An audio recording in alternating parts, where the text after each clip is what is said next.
JetBlue and Spirit Airlines are going to have to sit on that runway a while, awaiting takeoff, after the Department of Justice filed suit today to block JetBlue's $3.8 billion acquisition of its low-cost competitor. You can see the shares there of JetBlue. They fell again almost 3%, while Spirit Airlines up almost 5% on this news. When, if, and ever will this deal take off? Let's discuss with Citi Managing Director of America's Airlines, Stephen Trent. Stephen, good to see you, sir. What do you make of that argument from Robin Hayes? This ain't Coke buying Pepsi, and they're about 8 to 9% of the total market after this acquisition, nowhere near the Big Four. No, and good afternoon, and thank you for having me on. I actually think that comment makes reasonable sense. Market share of the Big Four is massive. And when one looks at the government's argument about some consumers losing low fares, yes, that's true to some extent.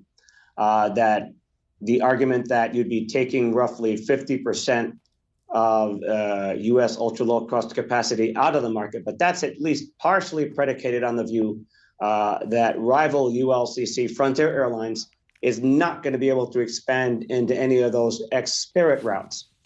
And at the same time, JetBlue becomes a bigger competitor.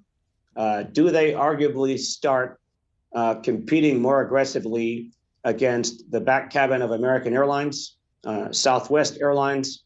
So this view that nationwide there'd be a big move to higher fares across the market, I'm not necessarily sure that's true. I have some doubts about that, but we'll see what the courts eventually decide. Well, Stephen, while laying out the Justice Department's case for blocking this merger, AG Merrick Garland did cite some specific examples, saying that this merger would lead to an outsized hole on some specific routes. Let's take a listen to what he had to say. On the Boston, Miami, Fort Lauderdale route, which serves about 1.5 million passengers annually, JetBlue and Spirit together currently account for nearly 50% of the market. For service between Boston and San Juan, the two airlines account for nearly 90% of the passengers flying the route today. And on some routes, JetBlue and Spirit are the only two carriers providing nonstop service. Eliminating the competition between JetBlue and Spirit on these and other routes would eliminate Spirit's unique and disruptive role in the industry and significantly harm consumers. So, Steve, the Justice Department there arguing that this merger could potentially hurt consumers, could potentially drive up prices, especially on some of those specific routes. Do you think they have an argument there? So you can look at different routes, and will there be an impact on some routes? Absolutely, there will.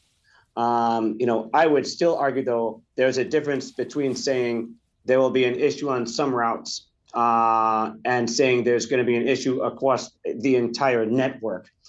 So can the courts and the Justice Department get to some kind of middle ground or common ground, per se, where JetBlue and Spirit would need to relinquish capacity on some routes? I think that's not unreasonable. I'd just be reticent to pick 2 or 3 routes where the combined carriers have a lot of capacity, and then based on what's happening on those specific routes, ding the whole merger. I'd just be a little anxious to not cherry pick and use examples where the combined carriers would have a lot of capacity. Yeah, Merrick Garland knows the law better than me, but if you're citing routes to San Juan as your central case, it is, relatively speaking, thin. The JetBlue effect that Robin Hayes actually talks about is he has evidence showing when they come to a market, flights increase, prices go down. But I do want to ask you about the ups and downs of the stocks, and particularly what we saw today with Spirit taking off. More about 4.5%, and JetBlue continuing to come in for a landing, if you will, because I'm not done with the puns. Is that the story that we'll see moving forward if this acquisition is denied, blocked? Yeah, no, a great question.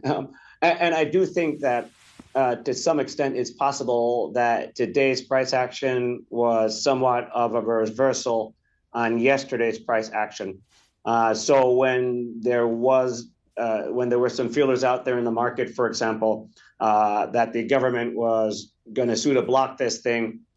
I think that was kind of a premature move, a knee-jerk reaction, so to speak, from the market. So the price action we saw today, Spirit Airlines was up a lot, and it recouped, reversed a lot of the loss that it saw yesterday, and JetBlue relinquished some of its gains.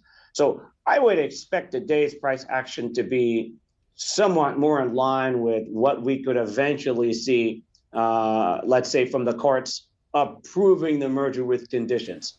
So Spirit Airlines gets taken out, JetBlue, there is maybe some risk built into the stock around integration and the amount of capital it's got to fork over to the Spirit shareholders. So, logically, today's stock price reaction made more sense to me. Steve, I know you're not saying that this is the most likely scenario, but if in fact it is blocked, who's the beneficiary? Who's the winner of that?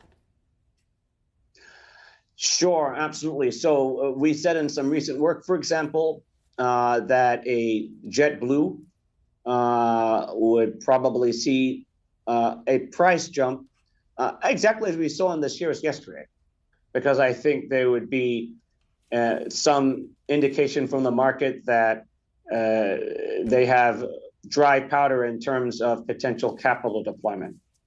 So I think if on the opposite end of the spectrum, if you're Spirit Airlines, then maybe there's not going to be any takeout.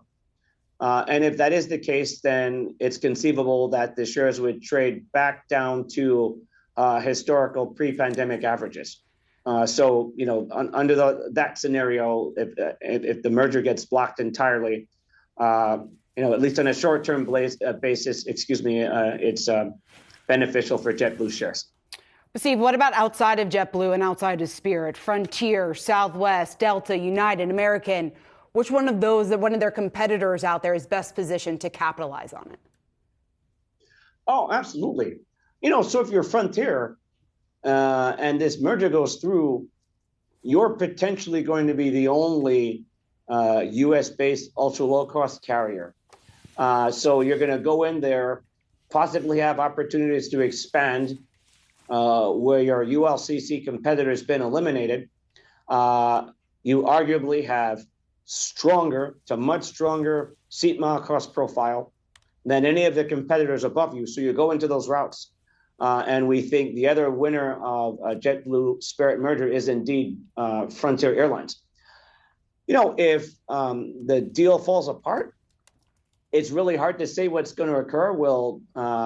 If Spirit Airlines shares suffer enough, does that mean that Frontier is going to come back into the mix to maybe make overtures to Spirit as we saw at the beginning of last year? That's hard to say.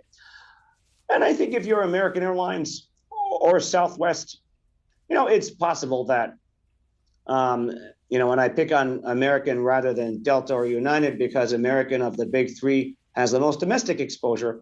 So if you're a JetBlue, for example, a combined JetBlue-Spirit Airlines possibly becomes a more dangerous competitor for an American Airlines in the rear cabin on those cheaper seats. And maybe at the same time, Southwest Airlines, for example, which is chiefly a domestic carrier, arguably also faces more competition from a bigger JetBlue. All right, great stuff there. Steve, Trent, thanks so much for breaking that down for us.